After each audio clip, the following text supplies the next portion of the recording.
You're listening to the Mythcreant podcast with your hosts, Oren Ashkenazi, Chris Winkle, and Bunny. There was a castle by a waterfall with a pink and purple wall and a princess living there. She had no parents and was all alone. She got by on her own and she liked it pretty well. 'Cause she never wore socks. She had a pet snake. She bought a red guitar and she ate a whole cake. And there wasn't anybody there to tell her what to do, so she did what she wanted to. Everybody knew the story of the princess who saved herself. And welcome everyone to another episode of the Mythcreants podcast. I'm Oren. With me today is Chris. and Bunny. okay, so we're gonna make a new movie. It's gonna have a bunch of beloved cartoon characters. We can have Mickey Mouse, obviously, but only the Steamboat Willie version of him. Don't you dare give him gloves or make his pants colored. And also Winnie the Pooh, but he cannot have a shirt. That will get us in deep trouble if he has a red shirt. We can have Tigger now, though, so that's nice. So much of what qualifies is based on clothing, as it turns out. Yeah, and obviously they're all gonna be, like, slasher murderers, I guess, is the hot new thing to do, with characters that suddenly enter the public domain. Wow, I've never seen that before. Fresh new take on Steamboat Willie and Winnie the Pooh. Yeah, that's just how one does now. Gotta make it darker and grittier. Obviously Sherlock Holmes has to be there. He's, like, required to be in every public domain retelling. Is he a murderer too? Maybe. Who knows, right? He could be solving murders. We'll never know. Maybe he's like a demonic animatronic.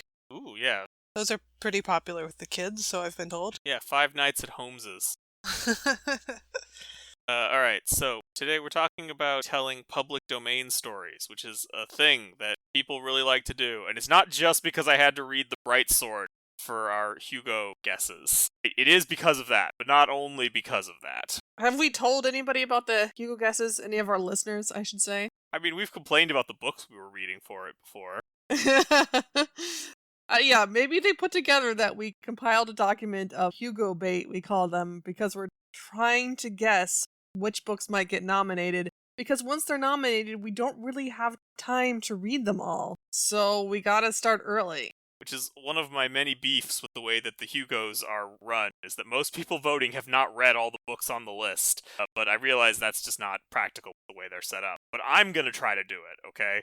Because I actually get to vote on them this year. It's also so dependent on which ones don't have 500 holds at the library. Yeah. Which is unfortunate because the ones with more holds might be more likely to win, but I'm not salty. But we think it might be possible because years ago when we covered all of the Hugo novels, we found when they were announced that Oren had already listened to 3 of them, like half of them. It's like, okay, well, that happened by chance. Maybe if we do it on purpose, we can figure it out. Yeah, we are going to be in trouble if one of them is a sequel, though. Yeah, I'm not going there. That's too far. But anyway, so today is about public domain stories. The Hugos will come later. First, legal stuff. The public domain is stuff that theoretically no one has copyright ownership over, and so anyone can use it in any way that they want. In practice, it's not always that simple. Sometimes rights holders will find creative ways to sue you for using things that should be in the public domain. Most recently, the Doyle estate sued Netflix over the Enola Holmes movies, claiming that Holmes can't be emotional because that only happens in the later Holmes stories, which were still under copyright at the time. Which was legally very dubious, but we'll never know how it would have turned out because they immediately settled out of court, and we don't know what the terms of that settlement were. Yeah, I find it very hard to believe that the Holmes estate would have actually, the Doyle estate, I should say, would have actually won that lawsuit. But even so, I mean, it's expensive. Yeah, it seems likely that Netflix gave them some amount of money to go away. That's my guess, but who knows, right? Maybe Netflix told them, if you do this, we will ruin you because we have billions of dollars, and they were like, oh, okay, we don't want any of this, and they left. The hardest is if you want to find old movies that are in public domain, because that it gets extremely complicated because of all of the different people who put creative input into a movie. Anything like the costume, for instance. Somebody could have the IP over that, so if you show a scene with a particular costume in it. And so it's almost impossible for anybody to say for sure what movies are public domain right? They can kind of guess if it's like a silent film, right? That it's probably public domain, but it's real bad. Thankfully, it's, less complicated with text works, although you do have to be careful about translations because the translation can also be copyrighted. So if it's an old work in a recent translation, luckily if you were telling our own version, then, we're going to be rewriting the text anyway, so that may not matter. But if you, for instance, want to quote like a classic story at the top of a chapter or something, that could matter. There was one novel that I was reading. I'm not going to say what it was on the off chance that some lawyer is listening. I don't want to get the author in trouble. If this is something they could get in trouble over, I don't know. But it was a novel that was based off of clearly public domain work. Seems fine, right? And there was a character in it who wasn't in the original. Again, seems fine. They invented a new character. But on closer reading, this character was clearly lifted from another retelling of the original story that was definitely still in copyright. And now I'm just kind of wondering, would that author get in trouble if someone who owns the copyright to the older retelling decided to press it? And I don't know. I'm very curious. I mean, possibly if it's distinct enough.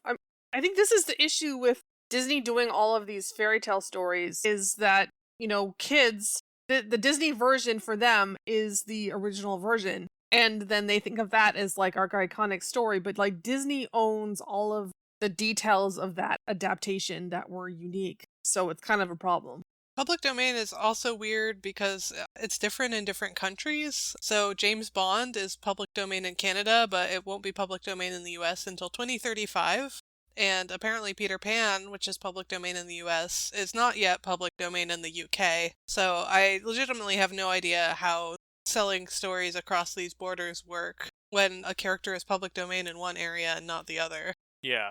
So just be cautious, especially if you are approaching a character or story that has only recently entered the public domain, especially if Disney is associated with it, because even if you are technically in the right, Disney can find ways to make your life difficult, should your story achieve any kind of success.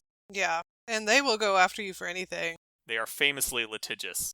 People have been trying to recreate, obviously Wizard of Oz, one of the more prominent inclusions in the public domain. The Disney Wizard of Oz, is that Disney? Whatever, the movie version of Wizard of Oz.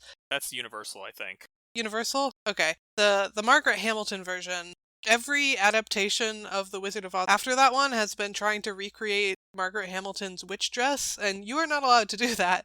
That witch dress is the property of the movie, so don't you dare lay fingers on that black witch dress we know and love. Yeah, I think it was Lindsay Ellis has a video about how Disney has been desperately trying to recreate that iconic look, because that's one of the few things they don't own, and they have to be really careful what they do, or they could run afoul of the copyright. It's very funny. Yeah. So my experience with this is, of course, that I did a retelling of the Snow Queen recently. And one thing, the version of the Snow Queen that I think that in film that most people are most likely to be familiar with and that I knew well was the Hallmark version, which I think is technically a movie, but it's more like a mini-series. The thing is, in any version of the Snow Queen, you have to impose some kind of deadline for the plot to work so that you have actual tension. And I think with that one, it had the winter solstice, which is the most natural deadline to put. But then I was like, okay, now I have to find a new deadline, because now I'm afraid, even though I know as a storyteller that any story should really do this, right? And that's just the obvious one when you're talking about the winter. Now I felt like I have to find something different just because I don't want to do something that's precisely like another retelling I'm familiar with. So I decided to go with the first snowfall instead. But sometimes that gets tricky. Yeah. So at this point, it might be useful to talk about, why even do retellings? Why not just make every story 100% original? A complete break from whatever came before. Just lock yourself in a box and don't be exposed to culture. Easy. That's the dream, actually.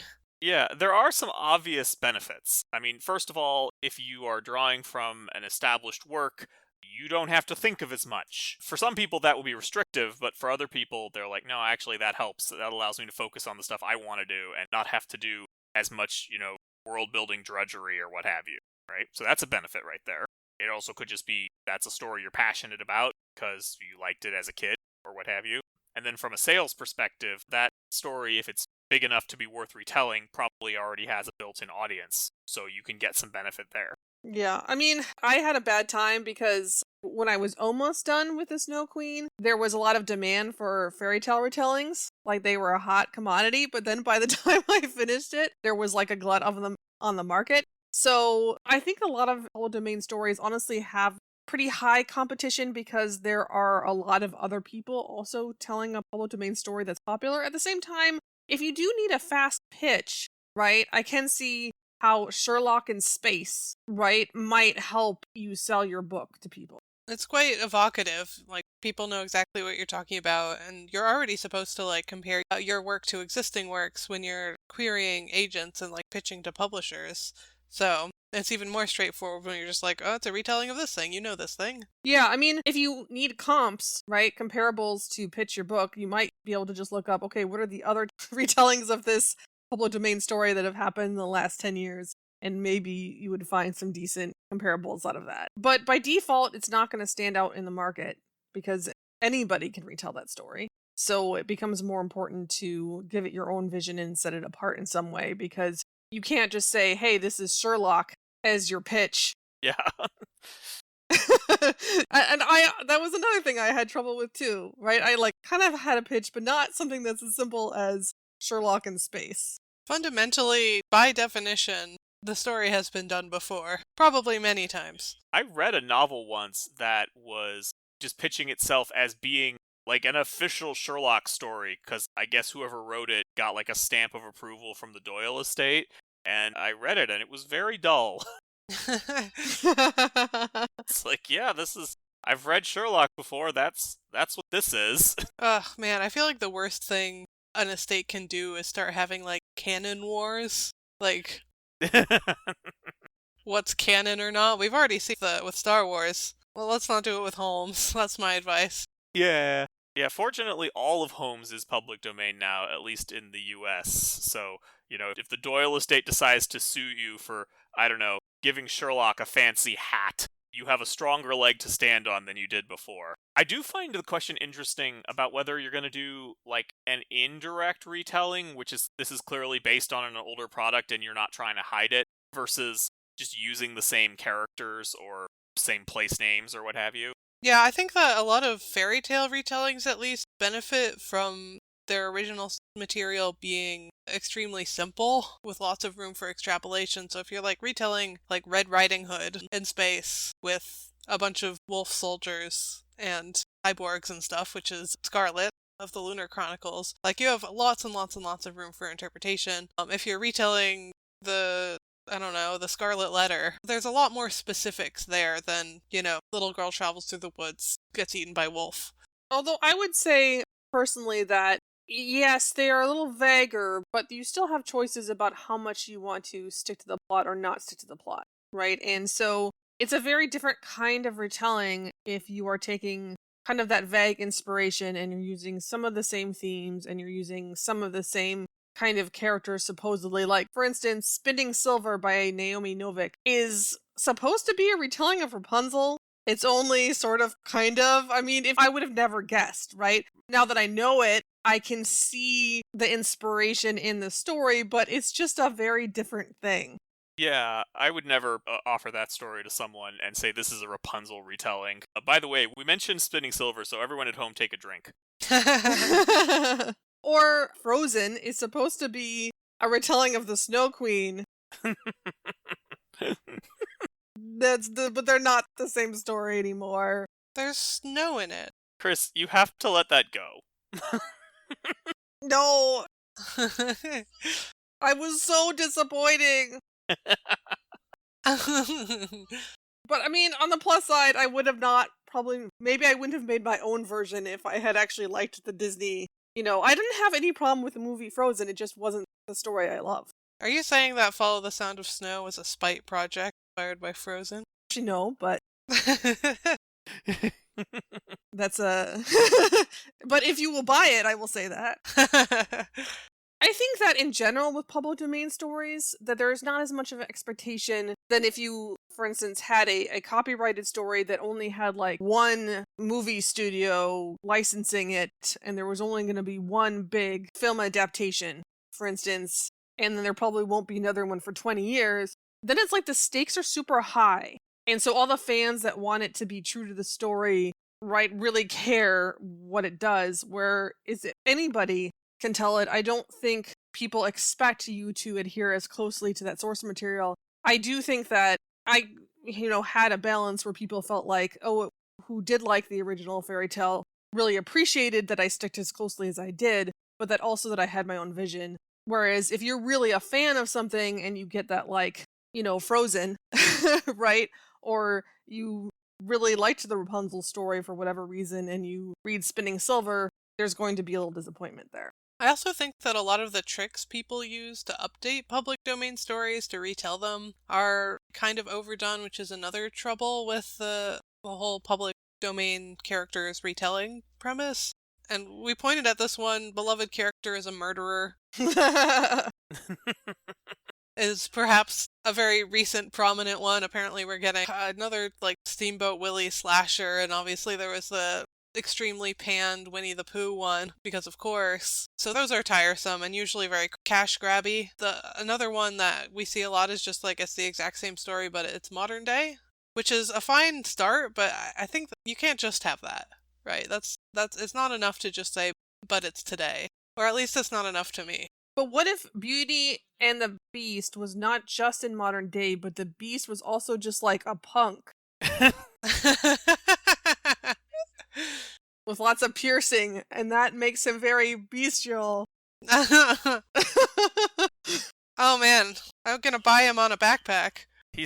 I love you, even though you're so cool and rad. I want my lunch bag to have his face on it. How can you love a guy with so many piercings? I mean, were I to complain, I would say that I would like it if retellings that set out to subvert the original have a little more to say than, hey, the stuff that happened in this original was pretty messed up. Because, like, yeah, it was. A lot of the stuff in Arthurian legend is pretty messed up. I knew that. Do you have anything else for me? Like, a story that is interesting? Sometimes the answer is no. Like, right. Whereas a positive Wintertide, for instance, is in the kind of Lovecraft universe and takes the deep ones that, Lovecraft was super racist towards and makes them main character. And that one, I think, is a really good way of responding towards really problematic public domain stories, where then you kind of feature the perspective of the people who were othered in the original in an insightful way, as opposed to just like, this is messed up and pointing at it. Yeah. Wintertide also has the advantage of just having pretty strong fundamentals. Like, from a storytelling perspective, it doesn't just, like, tell you, hey, this is a Cthulhu retelling, and I'm just gonna lean on that for the entire story. It also has, like, a plot and stuff. It has too many characters, but it's generally pretty good. Yeah, you can't forget that you are telling a story. It's not just a retelling, it's not just the part. The telling part is interesting too, and ideally you will show a bit too. Or you could just spend a bunch of chapters on backstory for Knights of the Round Table who then never get to do anything in the main story. I'm not bitter about the Bright Sword. Stop saying I'm bitter about the Bright Sword. Palomides and Dinadan seemed kind of cool, and they each get like one thing to do in the main storyline after we spent who knows how long on their backstories. I have to admit, there is one public domain story that I kind of want to make a darker and grittier version of. Uh-oh. Oh, yeah? And that is the Christmas Carol. Oh, Because every Christmas, there's so many Christmas Carol stories out there, and it's, meant to be a feel-good story, but, like, I can't help but notice that it's all centered around the feelings of, like, the rich and greedy guy. Right? And the basic narrative is that, oh, he just personally has to learn to be good. We don't need systemic change. He just personally has to learn to be good. And if we just have, one night of teaching him some lessons, he'll be good. And the problem of, like, capitalism and greed will be fixed. December 2025. Cratchit, coming to theaters near you. And I just want to take that and make something that's a little darker to reflect the fact that that's not enough, and have a story that's not quite so centered around the person who is doing the harm. I realized as I was looking through famous novels from the 19th century, most of the ones that you would think about have had a bunch of different retellings. The one that I think has the least, and admittedly this is not an exhaustive search, this is just some casual Googling, is Moby Dick. Probably because nobody's read the original, because it's boring. Where are all my Moby Dick retellings at? Like, what is going on? Look, the only one I could see doing a Moby Dick retelling is friend of the show SG, who is quite obsessed with Queequeg and Ishmael kissing. Yeah, I mean, that's a solid start for a story. Yeah, isn't that story about a guy who really wants revenge on a whale? I mean, that's kind of stretching it because that implies the story is about anything. The story is also about telling you extensive and often incorrect whale anatomy. Yeah, I mean, it does have a guy who wants revenge on a whale in it. Oh, isn't that the part that people remember? Yeah, that's the part people remember, but that's only like 5% of the book. Okay, but at the same time, if you're going to retell Moby Dick, you kind of have to keep the part that's really iconic. Yeah. So I just don't feel like people want to tell stories about a guy who wants revenge on a whale. I think I think that would be a little hard for us to take seriously, and also, I don't know, I personally would find it unpleasant. Modern day audience might also not take so kindly to the extensive murder of whales that goes on in the book. Yeah, the whaling does not look good. There is like lots and lots and lots of whaling. Yeah, that is not great. I don't think that would do well. I guess if we stretch the definition enough, there are a bunch of stories about a character, sometimes the protagonist, sometimes the villain, who, you know, desires revenge for a past wrong and is destroyed by it. Well, okay. Like, the most obvious of that is, like, probably Wrath of Khan, where they just straight up quote Moby Dick to let you know they know what they're doing. What is Khan, if not a whale? No, Kirk is the whale. Khan is Ahab in this scenario. Ah. I've always said Kirk is like a whale. Yeah, you know, that's just what you think about. You know that time when he bit the leg off of the villain? Yeah, that happened. That's actually in the original series episode that Wrath of Khan is a sequel to. He bites Khan's leg off. Just trust me. Don't go check. Ah, the original series got weird. It did. So that part's not a lie. My favorite, like, weird retelling chain right now is Wicked. Because, so first you have the original book, The Wonderful Wizard of Oz, right? And then you have the movie, which no one except Universal can actually directly retell, but that literally everyone is retelling, right? Because people remember the movie way more than they remember the book. So everyone is skirting as close to that line as they possibly can. So then you have the book, Wicked, which is way weirder than anyone who's seen the musical or the movie would think. And then you have the musical, which adapts Wicked, the book, which is adapting both the movie and the original book, and now there's a movie that is adapting the play, that is adapting the book, that is adapting the movie and the book, and it's so hard to figure out where anything in this chain comes from. It's Wicked all the way down. Yeah, I just love all the people who are discovering the book for the first time, not knowing how messed up it is. Like, what the hell? I was not prepared for this. What is going on? I joked about it, but one other, aside from They're a Murderer and It's Modern Day, the other big category of retelling is What If They Kissed? Which is, perhaps of those three, making them kiss and be in a romance is more obviously a story than the other two are, which I think helps with the popularity of kiss retellings, because you are putting it in a genre that needs a romance plot, and that means plot. It does have an obvious selling point. Whereas Murderer is just like, it's a slasher now, right? And those don't really have, like, I don't want to say slashers don't have plots, but it's like, it's a conceit rather than a plot, if that makes sense. Well, and just in general, And Then They Kissed is one of many ways that you can explore some tension or some unresolved question or some implication from the original story, which is the same drive that all of these, like, what if it was terrible subversions come from. And there are, good and bad ways to do both. You can also do things like sequels, or what if the plot of the original went differently, right? What if the villain won, or something like that. Jim C. Hines has a princess series, takes place after Cinderella, becomes a princess, right? And then she goes on adventures and stuff like that. So it's basically a sequel to the original Cinderella. The play Into the Woods tries to do that, and it's a very clumsy second half. Yeah, that's a discourse for sure. Does that one get really dark? So the second half is when things get dark, and it's, shall we say, the reaction to it is polarizing. A lot of people, myself included, feel like the second half is just kind of pointless misery porn, and other people think that we are unsophisticated Philistines who have no taste. So, Okay, but Oren, Hmm? what if they didn't live happily ever after? What if they didn't? Whoa! Whoa! Whoa.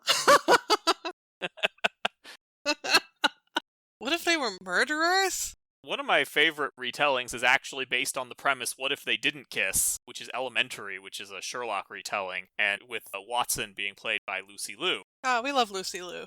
Yeah, Lucy Liu's great. Is fantastic for that role. And, they caused like a little bit of a stir of like, wow, you made Watson a woman. But, in the end, no one cared. But the thing is that when this happened, everyone was kind of convinced, okay, you're doing this so you can make Watson and Sherlock kiss without it being gay, right? And the producers were like, no, we're not doing that. They are not going to kiss. And we were like, yeah, sure. And we all started checking our watches to see how long they would kiss. Then 5 years later, the show was over and they didn't kiss. Yay! Way. And it's like, hooray, my expectations were subverted. They did it. I should say there is kind of one situation in which you don't want to add a spin to a public domain story, and that if you're doing usually they're for children, but you're actually deliberately doing a retelling that is supposed to be capture the original or whatever is in the popular imagination. So, for instance, if you're also an illustrator and you're doing kids' picture books and you're doing a fairy tale, that's a time in which people usually expect you to stay fairly close to the original. Even so, in those situations, you have to just look at, oftentimes public domain stories have some pretty big plot issues besides the problematic stuff. Like in The Snow Queen, I've looked at a lot of adaptations, and even the ones that are very close to the original are basically repeating the Hans Christian Andersen story with just a few tweaks and a little bit longer prose. Always fix the end, because in this story, the main character journeys a really long time to get to the Snow Queen's palace, and when she reaches the Snow Queen's palace, the Snow Queen isn't even there in the original. Yeah. She's gone somewhere. And so it's really anticlimactic. It's wait, she's supposed to confront the Snow Queen. It's no, she just happens to not be home right now. It's cool. She went off to deal with a troublesome necromancer. And the hobbits are on their own now. So basically everybody has the Snow Queen actually be there somehow, even if otherwise it's basically the same as the original. But, there's just little tweaks here and there, and that's because it's trying to, again, just be a fairy tale book that is meant to capture what we think of as that fairy tale. Right, for example, the amazing 2005 BBC version has Gerda and the Snow Queen have a Dragon Ball Z style beam battle at the end. Which is the greatest ending that story has ever had. Except for, of course, Follow the Sound of Snow, just to be clear. Second only. But other than that... Yeah. No, that one is also the one that has Patrick Stewart as a crow, or a raven. That's great. Excuse me, yeah. Excuse me, a raven. Which is great. It's not good in any other way, but it does have those two elements. I mean, it's... If you like to watch every single adaptation, every telling of this story like I do, it's fun to watch. For completionism's sake, it's important. What year was that? 2005. Okay, I was gonna say the laser beam battle does sound very 2000s. All right, well, I think we are just about out of time, so we are now going to adapt this podcast into an episode that is over. If you would like us to continue retelling this podcast, consider supporting us on Patreon. Go to patreon.com/Mythcreants. And before we go, I want to thank a couple of our existing patrons. First, there's Amon Jaber. He's an urban fantasy writer and a connoisseur of Marvel. And then there's Kathy Ferguson, who's a professor of political theory in Star Trek. We will talk to you next week. There was a dragon with a pointy tail. He was bigger than a whale, and his breath was terrible. He scared the princess when he came around. Tried to burn the castle down, but she caught him by his tail. Then she tied him to a tree so the dragon couldn't fly. She told him he was mean, and it made the dragon cry. When he finally apologized, she offered him some tea. He accepted it graciously. Now he visits every weekend with the princess who saved herself. This has been the Mythcreant podcast. Opening closing theme, The Princess Who Saved Herself by Jonathan Colton.